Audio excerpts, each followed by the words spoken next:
नमस्कार, स्वागत है आप सभी लोगों का ऑनलाइन प्लेटफॉर्म विदाक्षी क्लासेस में। मैं आकांक्षा मैम, आपकी बायोलॉजी टीचर। बच्चों, कैसे हैं आप सभी? उम्मीद है सभी अच्छे होंगे और बहुत ही मन लगाकर पढ़ाई कर रहे होंगे। बच्चों, आज के इस सेशन में हम कंटिन्यू करेंगे क्लास 12th की बायोलॉजी को। क्लास 12th की बायोलॉजी जिसमें फर्स्ट चैप्टर आपका कंप्लीट हो चुका है और बहुत जल्द आपको इसके PDF भी उपलब्ध हो जाएगा। आज के सेशन में हम लोग कंटिन्यू करेंगे लेसन सेकेंड को।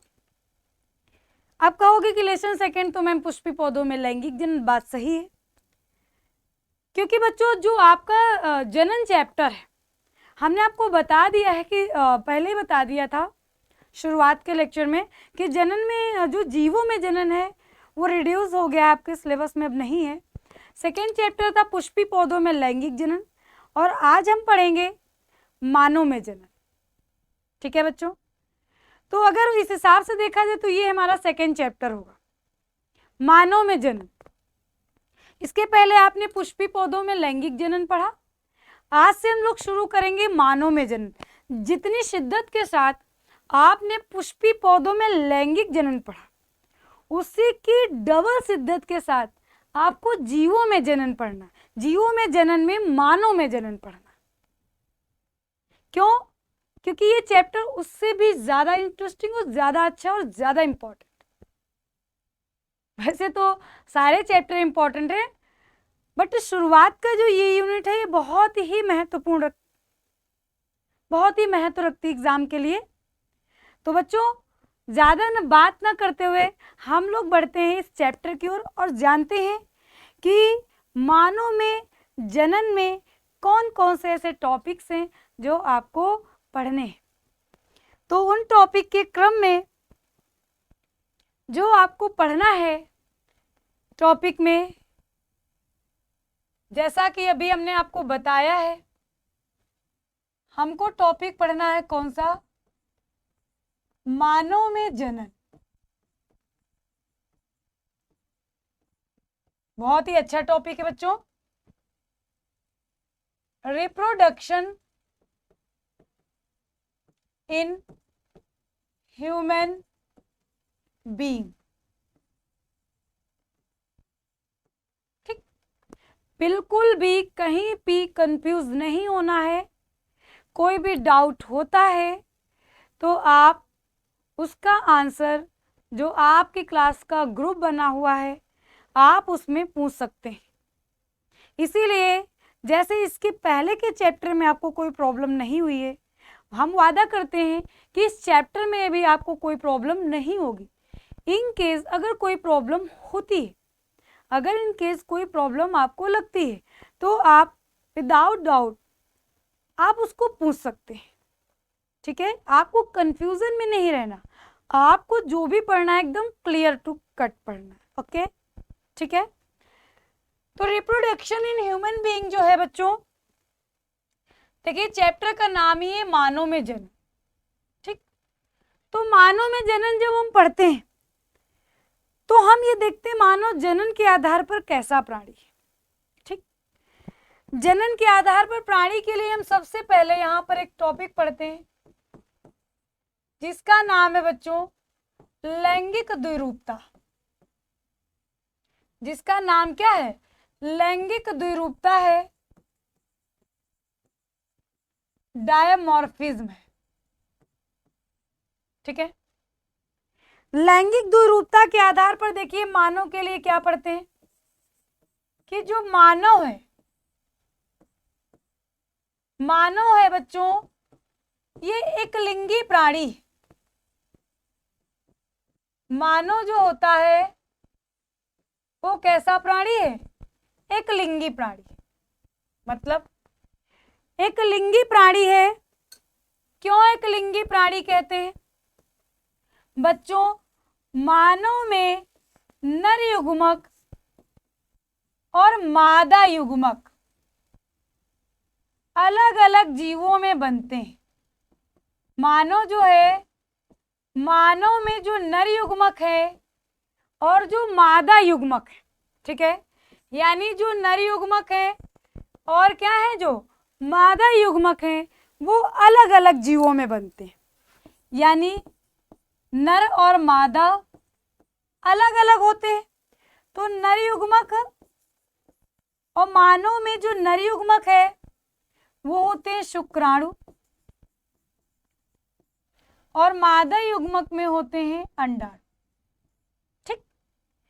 और जब ये शुक्राणु और अंडाणु यानी कि स्पर्म्स और ओवा ठीक अलग अलग जीवों में बनते हैं तो उसे क्या कहते हैं बच्चों? लैंगिक द्विरूपता कहते हैं। क्या कहते हैं? लैंगिक द्विरूपता कहते हैं। क्या कह रहा है नाम से? लैंगिक द्विरूपता। लिंग के दो रूप, और दो रूप कौन? नर और मादा। नर और मादा। लिंग के कितने रूप? दो, नर और मादा। और जब नर और मादा अलग अलग दिखाई दे तो वो क्या कहलाती है बच्चों? वो कहलाती है लैंगिक द्विरूपता। समझ में आया? मानव के अलावा भी ठीक है कुछ और भी प्राणी जो लैंगिक द्विरूपता को प्रदर्शित करते हैं। कुछ अकशेरुकी प्राणी भी हैं। कशेरुकी में तो मोस्टली होते हैं, मानव ही में मान लो कशेरुकी है। कशेरुकी प्राणी जिनमें रीढ़ की हड्डी पाई जाती है। कशेरुकी प्राणी जिनमें रीढ़ की हड्डी उपस्थित होती है उन्हें कशेरुकी कहते हैं।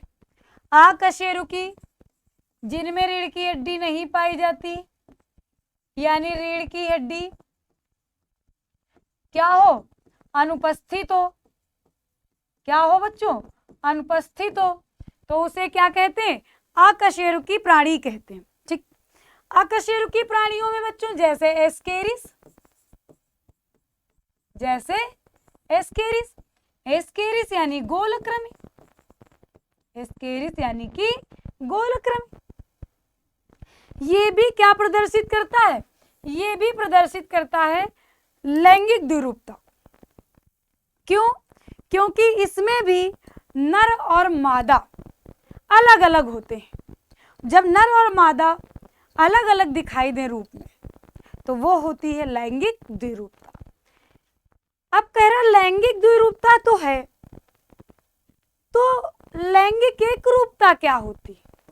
भाई हमने मान लिया कि लैंगिक द्विरूपता है कि नर और मादा अलग अलग है, तो लैंगिक एक रूपता देखिए क्या होती? लैंगिक एक रूपता क्या कहते हैं?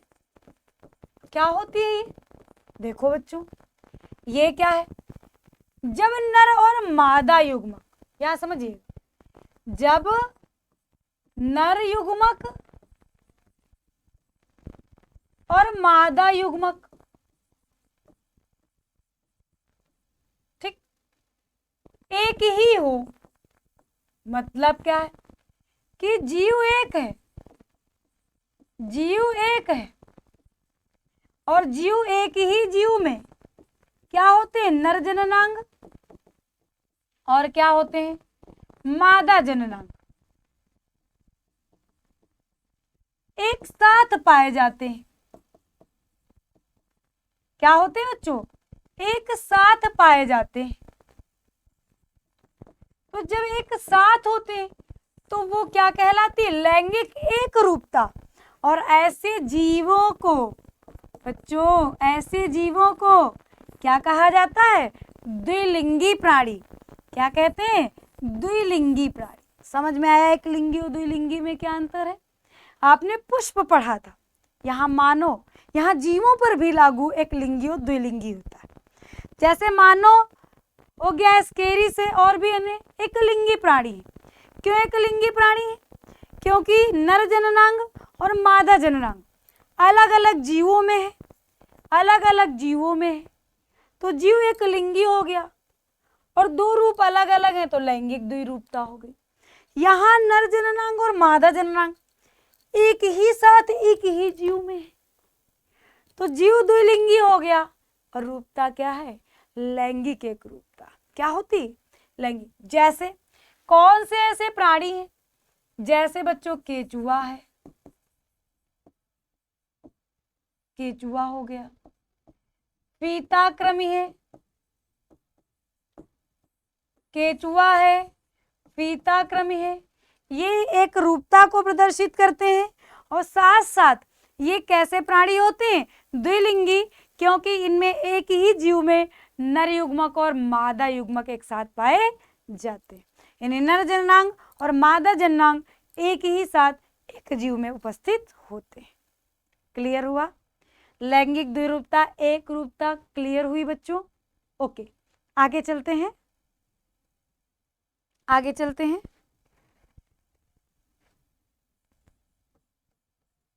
आगे क्रम में देखिए क्या, मानव जनन तंत्र, क्या पढ़ेंगे, मानव जनन तंत्र।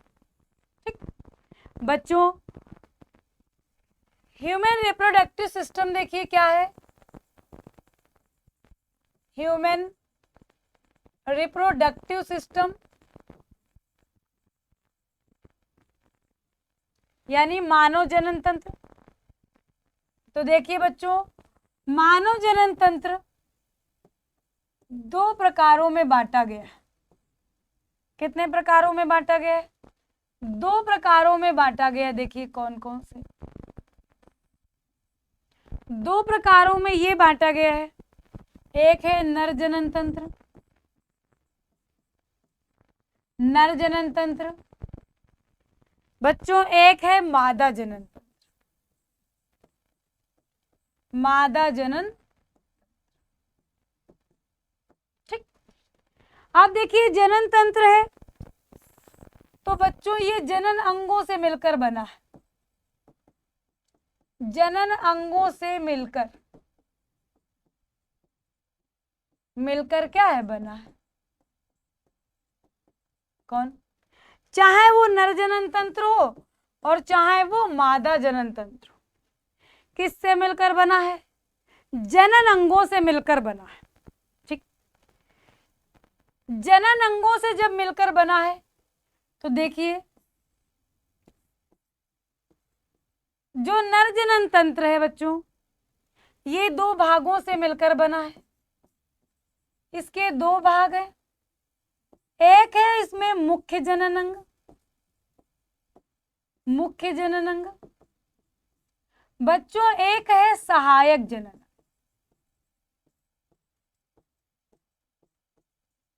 पहले इनके बारे में जान ले कि कौन कौन से होते हैं। एक है क्या, मुख्य जनन अंग, और एक क्या है, सहायक जनन अंग। ठीक, क्लियर बच्चों? मुख्य जनन अंग देखिए क्या होते हैं, एक जोड़ी वृषण। ठीक है, अभी आपको हम फिगर बनाकर भी समझाएंगे इसको, आप परेशान ना होइएगा। क्या है, एक जोड़ी वृषण यानी वन पेयर टेस्टिस। जो ये वन पेयर टेस्टिस है, ये नर जनन तंत्र में मुख्य जनन अंग होता है। ठीक, और ये बच्चों जोड़ीदार होते हैं। कभी कभी क्वेश्चन ऐसा आ जाता है, निम्न में से जोड़ीदार अंग है, निम्न में से एकल अंग है, तो हमें पता होना चाहिए कि कौन सा जनन अंग एकल है और कौन सा जोड़ीदार है। ठीक, तो जो ये वृषण है ये कैसा होता है, ये जोड़ीदार होता है। ठीक है, अब बच्चों सहायक अंगों में देख लेते हैं। सहायक अंगों में होता है आदिवृषण। क्या होता है, आदिवृषण। ये एकल होता है। ठीक, शुक्रवाहिनी क्या होती है बच्चों, शुक्रवाहिनी, ये भी एकल होती है। ठीक, इसके बाद देखिए शुक्रवाहिनी, शुक्रवाहिनी को हम यहाँ डिवाइड कर दे रहे हैं, एक ही है लेकिन दो भाग आगे हो जाते हैं। एक है स्खलन नलिका, स्खलन नलिका, और एक है वक्षण नाल, वक्षण नाल। ठीक, वक्षण नाल। किसी बच्चे ने कमेंट्स में ये लिखा था कि मैम बहुत छोटा छोटा आप लिखती हैं, थोड़ा कम समझ में राइटिंग आती। तो बच्चों अब बताइएगा कि अब समझ में आ रही कि नहीं आ रही है, कोशिश कर रहे हैं। क्योंकि बहुत ज़्यादा लिखना होता है ना, तो शायद वो छोटी छोटी राइटिंग हो जाती है। ठीक है, तो बच्चों शुक्रवाहिनी के बाद देखिए क्या आता है। शुक्रवाहिनी के बाद आता है शिश्न, के बाद आती है सहायक ग्रंथियां। क्या आती हैं? सहायक ग्रंथि। सहायक ग्रंथियों में देखिए 3 ग्रंथियां। ठीक है, शुक्राशय 3 ग्रंथियां हैं बच्चों। एक है शुक्राशय, एकल होती है। एक है प्रोस्टेट, एकल होती है। एक है काउपर।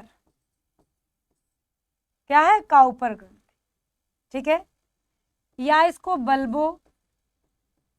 बल्बो यूरेथ्रल कहते हैं। यूरेथ्रा यानी मूत्राशय के पास होती है। ठीक, ये क्या होती है? जोड़ीदार। कैसी होती है? जोड़ीदार। तो बच्चों ये समझ में आया, ये है नर जननांग, नर जनन तंत्र के नर जननांग। ठीक है, यानी नर जनन तंत्र में कौन कौन से जननांग परफॉर्म करते हैं, भाग लेते हैं। तो उसमें आपने पढ़ा मुख्य जननांग, जो कि एक जोड़ी वृषण यानी टेस्टिस है, जोड़ीदार चूंकि जोड़े में बता। एक है अधिवृषण जो एकल में होता है। एक है शुक्रवाहिनी जो दो आगे जाकर 2 शाखाओं में बढ़ जाती है, स्कलन नलिका एंड वक्षण नलिका। एक है शिश्न, बाह्य जननांग मुख्य होता है। एक सहायक ग्रंथियां 3 भागों में बटी हैं, शुक्राशय, प्रोस्टेट, काउपर या बल्बो यूरेथ्रल। ठीक, ऐसे यहां पर देखिए मादा जनन तंत्र को भी डिवाइड किया जाता है। जैसे नर जनन तंत्र डिवाइड है, ऐसे ही क्या डिवाइड है? मादा जनन तंत्र भी डिवाइड है। ठीक है, देख लेते हैं मादा जनन तंत्र। ठीक, कैसे डिवाइड? बच्चों मादा जनन तंत्र में भी देखिए क्या होती, मुख्य जननांग। क्या होते हैं? मुख्य जननांग। मुख्य जननांग में होती है एक जोड़ी अंडाशय। क्या होते हैं? एक जोड़ी अंडाशय। अभी हम स्थिति नहीं बता रहे कहां पर है, वो भी आपको बताएं, केवल अंग के नाम बता रहे। एक होते हैं बच्चों सहायक जननांग। सहायक जननांग, इसमें भी देखिए ये कैसे जोड़े हैं यानी जोड़ीदार। सहायक जननांग देखिए कौन कौन से, सहायक जननांग में देखिए कौन कौन से। एक देखिए क्या है, एक है डिंब वाहिनी। डिंब वाहिनी बच्चों, या इसको अंडवाहिनी कहते हैं, या क्या कहते हैं इसको? अंडवाहिनी कहते हैं। ये जोड़ीदार होती है। ठीक, इसके बाद देखिए गर्भाशय।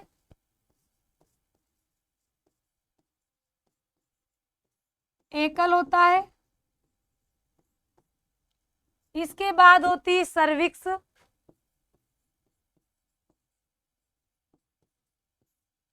या इसको गर्भाशय ग्रीवा कहते हैं।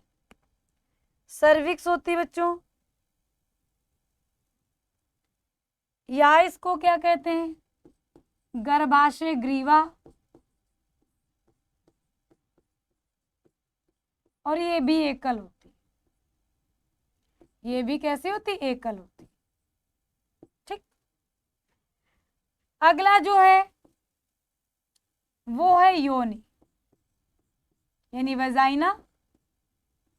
अगला है योन यानी कि वेजाइना। और अगली होती है सहायक ग्रंथियां। कौन सी होती हैं? सहायक ग्रंथियां। ठीक, सहायक ग्रंथियां बच्चों 2 होती। सहायक ग्रंथियां जो इसमें पाई जाती वो 2 होती। एक देखिए बार्थोलिन होती है, बार्थोलिन, और एक होती है पेरिनियल, और ये भी जोड़ीदार होती है। ठीक है, अभी केवल मैं नाम बताए हैं आपको, कोई अभी आपको संरचना नहीं बताई, आप समझेंगे। तो ये अंग है, ये रिप्रोडक्टिव सिस्टम है ह्यूमन का, दो भागों में बटा है, नर जनन तंत्र और मादा जनन तंत्र। नर को अगर डिवाइड करें तो दो भागों में बटा है, मुख्य अंग और सहायक। मादा की बात करें तो वो भी दो भागों में बटा है, मुख्य अंग और सहायक अंग। ठीक है, आपके सामने ये है मुख्य अंग और सहायक अंग। ठीक, तो हम लोग अब पहली संरचना किसकी पढ़ेंगे? नर जनन तंत्र की। ठीक है बच्चों, पहली संरचना हम लोग किसकी पढ़ने वाले हैं? नर जनन तंत्र की। तो चलते हैं आगे, नर जनन तंत्र। नर जनन तंत्र, ठीक, male reproductive system, reproductive system पर, यानी कि किस पर चलते हैं? नर जनन तंत्र पर। ठीक है बच्चों, देखिए नर जनन तंत्र के बारे में सबसे पहले यहां देखते हैं नर जनन तंत्र के बारे में। ठीक है, अभी आपने मुख्य अंग पढ़ा वृषण। ठीक, यहां पर देखिए एक चित्र बना रहे हैं, उसमें हम संरचना को समझाएंगे, पहले बाह्य, फिर उसके बाद में समझाएंगे उसके कुछ अंदर के भाग, फिर अंदर, ऐसे धीरे धीरे धीरे। ठीक, तो पहले हम लोग यहां पर पढ़ लें क्या?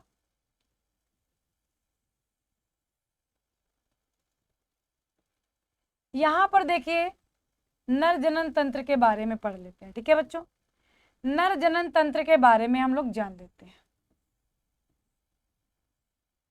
ठीक है,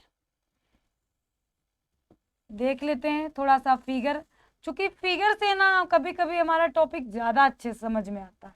हमें ये लगता है कि जब फिगर बन जाता है तो फिगर से हमें चीजें जल्दी समझ में आ जाती हैं। ठीक है, तो हमें ज्यादा प्रॉब्लम नहीं फेस करनी पड़ती, क्योंकि ये सिंपल डायग्राम है आपका।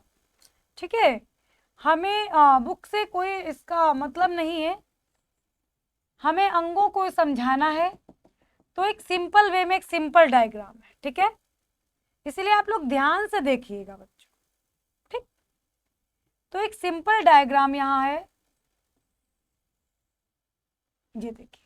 ठीक है, देख लेते हैं हम लोग क्या डायग्राम कह रहा है। ठीक, ये है बच्चों टेस्टिस। क्या है? टेस्टिस, यानी कि वृषण। थोड़े से चित्र में भी देख लेते कहां पर होते।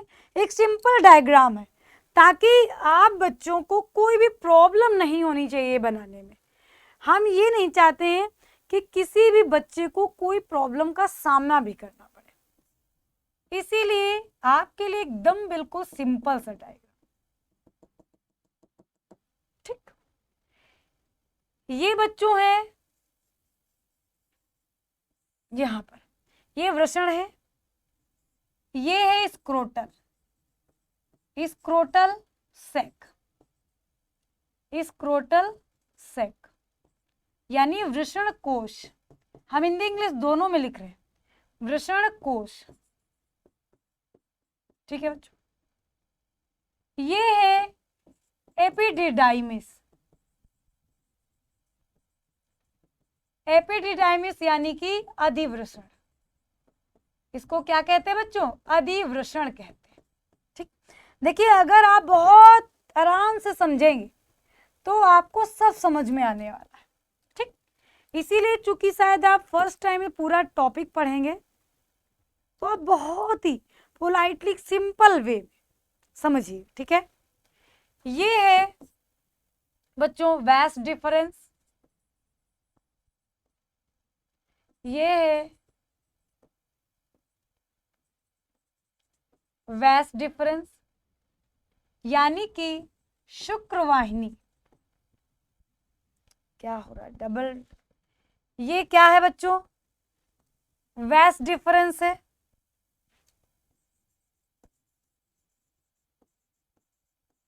ठीक, क्या कहते हैं इसको, शुक्रवाहिनी, ठीक है। इसके बाद देखिए ये है सेमिनल वेसिकल, आपको इंग्लिश में भी नाम पता होनी चाहिए क्योंकि बायोलॉजी में इंग्लिश भी थोड़ी ज़रूरी होती है, नहीं तो आप बहुत सारे नाम हिंदी में पढ़ोगे तो समझ नहीं, चूँकि आपको आगे कंपटीशन को भी तैयार करना है तो वहाँ पर बहुत सारे वर्ड इंग्लिश में ही आएंगे, इसीलिए आप हिंदी इंग्लिश दोनों में मिक्स समझिए, ओके। सेमिनल वेसिकल शुक्राशय को कहते हैं, किसको कहते हैं बच्चों, शुक्राशय को, ओके। ये है मूत्राशय, यूरेथ्रा, मूत्राशय कहते हैं इसको, ठीक है बच्चों। ये छोटी सी ट्यूब, ये छोटी सी ट्यूब को इजैकुलेटरी डक्ट कहते हैं, यानी स्खलन नलिका, क्या कहते हैं, स्खलन नलिका कहते हैं, ठीक। और ये जो यहाँ ट्यूब आपको दिख रही है ये होती इंगुअल कैनाल, ये इंगुअल कैनाल होती है, ठीक है, इसको इंगुअल कैनाल कहते हैं, यानी वक्षण नाल, क्या कहते हैं, वक्षण नाल, ठीक है। ये पार्ट जो होता है ये पेनिस होता है, पेनिस यानी इसको शिश्न कहते हैं। और ये पार्ट आप जो देख रहे हैं ये प्रोस्टेट ग्लैंड है, बहुत महत्वपूर्ण होती, प्रोस्टेट ग्लैंड है, यानी कि ये एक पोषक ग्रंथि होती है जो केवल नर में होती।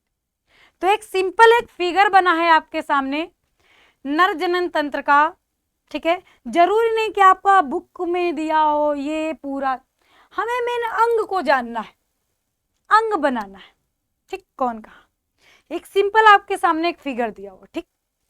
थोड़ा सा यहां से जानते हैं फिगर से। बच्चों सामने आप फिगर देख रहे हैं, ठीक, देखिए मनुष्य यानी पुरुषों में, यहां देखिए पुरुषों में एक जोड़ी वृषण, कितने, पुरुषों में एक जोड़ी वृषण उदर गुहा, निचली उदर गुहा यानी पेट, ठीक। यानी यहां पर अगर हम देखा जाए ऐसे फिगर बनाए,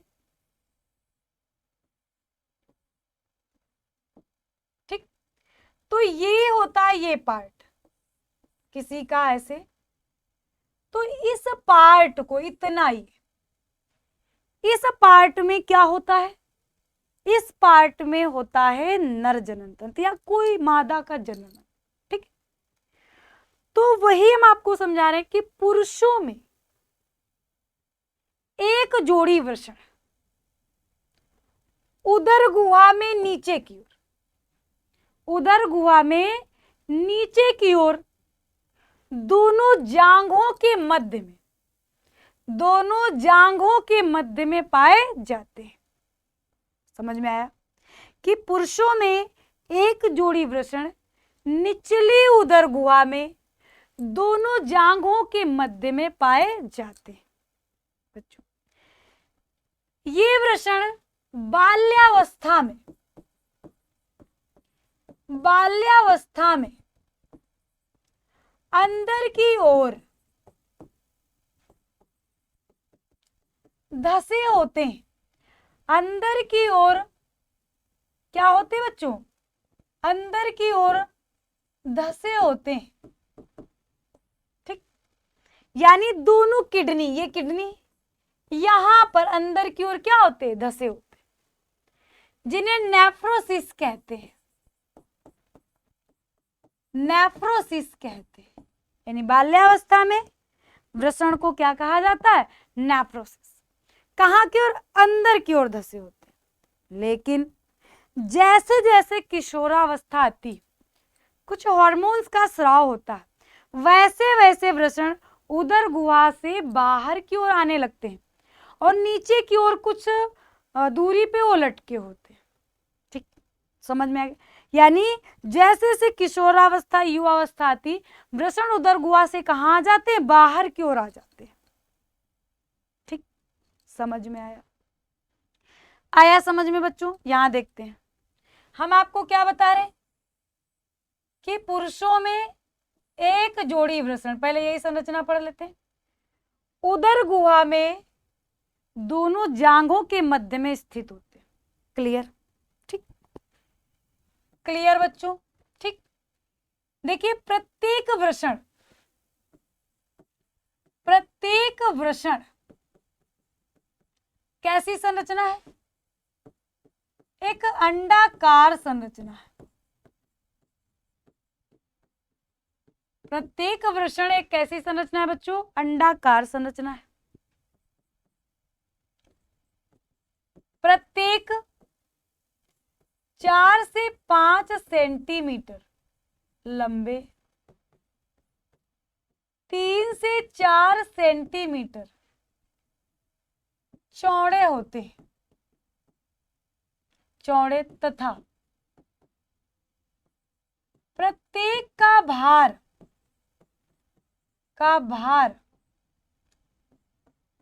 14 से 15 ग्राम होता है। क्लियर? क्लियर बच्चों? Clear, okay.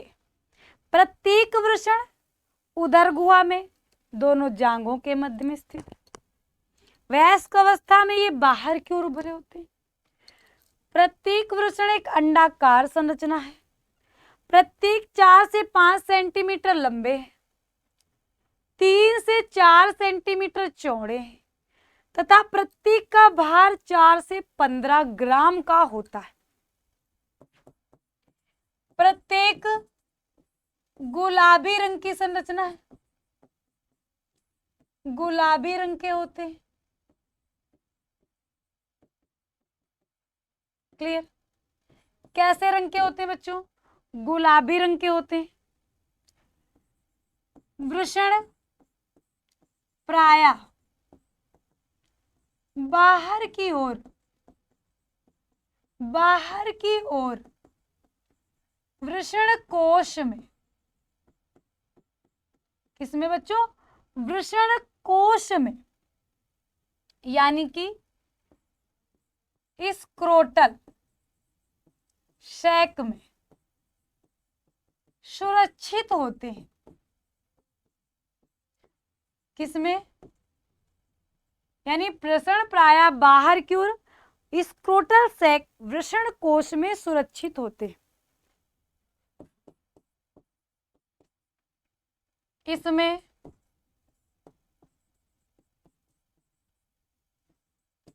क्रीमेस्टर पेशियां पाई जाती।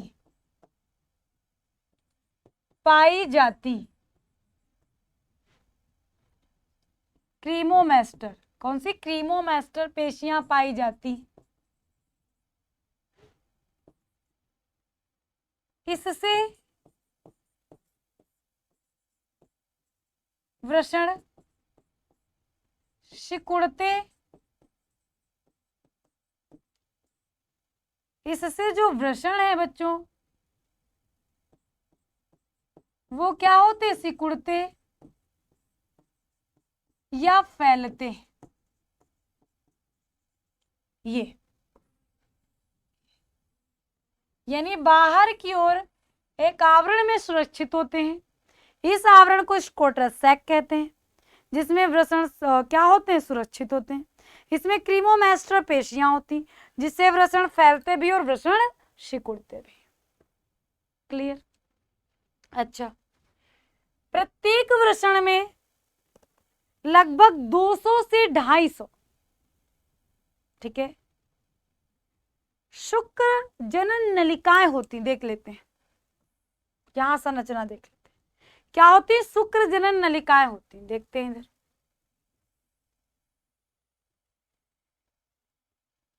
ऐसी एक संरचना बना के आपको दिखाते हैं बच्चों।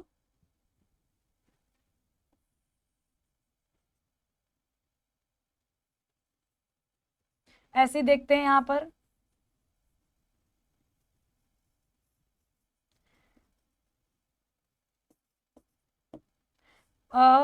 ये एक वृषण का है यहाँ पर फिगर, ये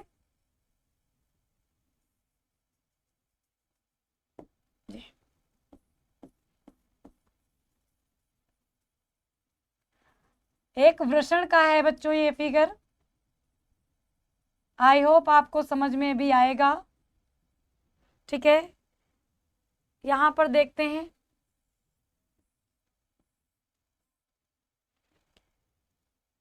ये एक वृषण में मैंने क्या कहा कि लगभग कितनी 250 से लेकर लगभग कितनी पेशियां पाई जाती हैं बच्चों?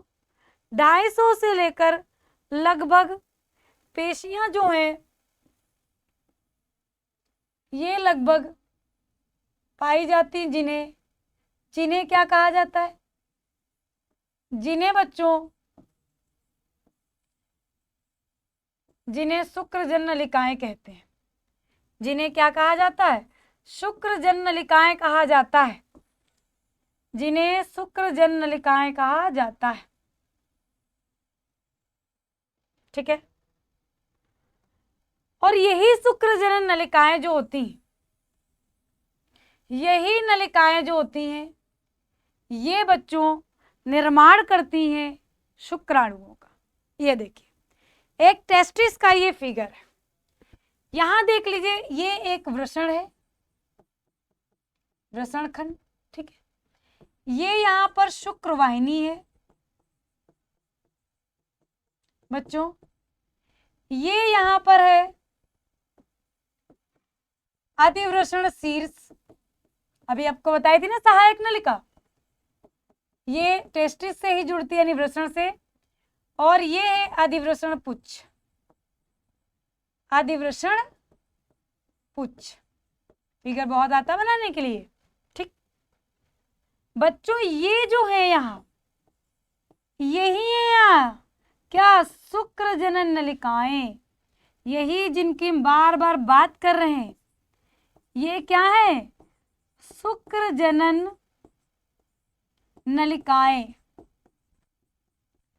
प्रत्येक वृषण में इनकी संख्या 250 से, प्रत्येक वृषण में इनकी संख्या बच्चों 250 से लगभग कितनी होती है? 300, 250 से ये कितनी होती है? ये 300 तक होती है, यानी 250 से लेकर ये 300 होती। ठीक है बच्चों, अब देखिए यहाँ पर ये होते हैं अंदर की। अगर बात करें तो यहाँ पर देखिए, हमने क्या बताया? एक वृषण होता है, यानी एक जोड़ी वृषण। यहाँ एक वृषण का चित्र। वृषण को अगर हम अंदर देखें तो वृषण बाहर से तो वृषण कोश के द्वारा सुरक्षित होते हैं। ठीक है बच्चों, अंदर की ओर देखिए एक पतले आवरण के द्वारा घिरे होते हैं। इस पतले आवरण को, इस पतले आवरण को ट्यूनिका, ट्यूनिका एल्ब्यूजिनिया कहते हैं। क्या कहते हैं बच्चों? ट्यूनिका एल्ब्यूजिनिया कहा जाता है, जो वृषण को अंदर से क्या करता है? सुरक्षित करता है। समझ में आ गया? ये इसकी संरचना बाहर ही पढ़ रहे थे, अंदर देखिए। अंदर क्या कह रहा है कि प्रत्येक वृषण में लगभग 250 से 300 शुक्रजनन नलिकाएं होती हैं। और बच्चों, यही शुक्रजनन नलिकाएं विभाजित होकर, शुक्रजनन नलिकाएं विभाजित होकर किसका निर्माण करती हैं? शुक्राणुओं का निर्माण करती हैं। किसका निर्माण करती हैं? शुक्राणुओं का निर्माण करती हैं। ठीक है, यानी शुक्राणुओं का निर्माण किससे होता है? शुक्रजनन नलिकाओं में विभाजन के कारण होता है। और इसके लिए हम लोगों को पढ़ना पड़ेगा किसका? अब एक शुक्रजनन नलिका का चित्र, और वहां पर जानेंगे कैसे शुक्रजनन नलिकाएं विभाजित होती हैं और कैसे शुक्राणु बनाती हैं। ठीक है, यहाँ में आप समझ लीजिए कि यही शुक्र नलिकाएं जो होती हैं शुक्राणुओं का निर्माण करती हैं। इसके ऊपर देखिए एक कुंडलित नलिका होती, अत्यंत सघन कुंडलित, लगभग 6 से 7 मीटर लंबी होती, अत्यंत संघनित नलिका होती है। ये सघन नलिका वृषण से जुड़ी होती है। वृषण में बनने वाले शुक्राणु इस नलिका में आते हैं, इसे अधिवृषण कहते हैं। और ये शुक्राणुओं का परिपक्वन करती, क्या करती है? परिपक्वन करती है। किसका? शुक्राणुओं का। शुक्राणु परिपक्वन करती है कौन? अधिवृषण। और शुक्राणुओं को स्टोर करने का कार्य करती है। ठीक है, ये शुक्राणु कहाँ आते हैं? शुक्रवाहिनी में। ठीक, तो बच्चों आज के इस लेक्चर को तो हम यहीं पर समाप्त करते हैं। ठीक, क्योंकि अगर हम एक साथ इसको लेंगे तो लेक्चर बहुत लंबा हो जाएगा। आज के इस लेक्चर में आपने शुक्रजनन नलिका जान लिया और ये जान लिया कि कहां पर शुक्राणु बनते हैं। ठीक है, इसके अगले लेक्चर में हम आपको बताएंगे कि शुक्रजनन नलिका में किस प्रकार शुक्राणु बनते हैं और क्यों वृषण उदर गुहा से बाहर स्थित होते हैं। समझना है आपको, यहाँ पे ये क्यों स्थित होते हैं समझ लीजिए। पहले वृषण बिल्कुल सही उदर गुहा से बाहर स्थित होते हैं, बनते हैं यानी बाहर स्थित होते हैं। शुक्रजनन नलिका शुक्राणु बनाते हैं। ठीक, तो वृषण उदर गुहा से बाहर इसलिए स्थित होते हैं बच्चों, शरीर का तापमान अधिक होता है। शरीर का तापमान अधिक होता है। ठीक, वृषण का तापमान शरीर के तापमान से 2 डिग्री सेल्सियस से 3 डिग्री सेल्सियस तक, 2 डिग्री सेल्सियस से 3 डिग्री सेल्सियस तक कम होता है। ठीक, यानी वृषण का तापमान शरीर के तापमान से 2 डिग्री सेल्सियस से 3 डिग्री सेल्सियस तक कम होता है। इसीलिए इस इतने कम तापमान पर शुक्राणुओं का निर्माण आसानी से हो सके, इसीलिए वृषण प्रायः उदर गुहा से बाहर स्थित होते हैं। ये आपका क्वेश्चन पूछा जाता है 2 नंबर का कि वृषण प्रायः उदर गुहा से बाहर क्यों स्थित होते। वेरी सिंपल आंसर, शरीर का तापमान अधिक होता है, लगभग 37 डिग्री सेल्सियस। वृषण का जो तापमान है ये शरीर के तापमान से 2 डिग्री सेल्सियस से लेकर 3 डिग्री सेल्सियस तक कम होता है। इस कम तापमान पर शुक्राणुओं का निर्माण आसानी से हो सके, इसीलिए वृषण प्रायः उदर गुहा से बाहर स्थित होते हैं। तो समझ में आ गया। तो बच्चों अब आज के इस लेक्चर को हम यहीं समाप्त करेंगे। हमारे अगले लेक्चर में हम लोग शुक्रजनन नलिका और इस नलिका में कैसे शुक्राणुओं का निर्माण होता है और अन्य जननांगों के बारे में पढ़ेंगे। तब तक के लिए आप इस लेक्चर को देखिए और समझिए। मिलते हैं इस टॉपिक के अगले लेक्चर में। तब तक के लिए बच्चों take care and bye bye.